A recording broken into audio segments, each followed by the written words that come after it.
गतकाली जेतबळे सकाळे चंद्रशेखर साहू पट्टनायक नेतृत्व में बिजू जनता दल गोटे डेलीगेशन भेटा गला एसपी महोदय परवर्ती समय जेतबळे एसपी महोदय तंत्र वक्तव्य 6 तारीख दिन जेतबळे विकास बाबूंकर हत्या हैला जो आईन ताबट रहउची एबे भेद करूची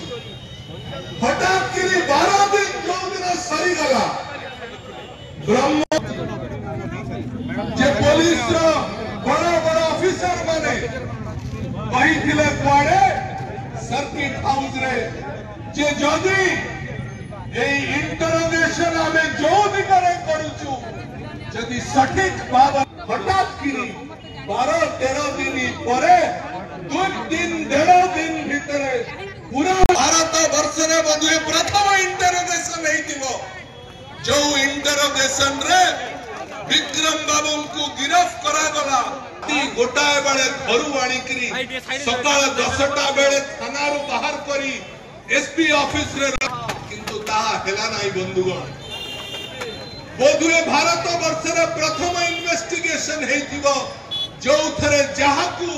मुदाला करा जाउची बिना इंटरो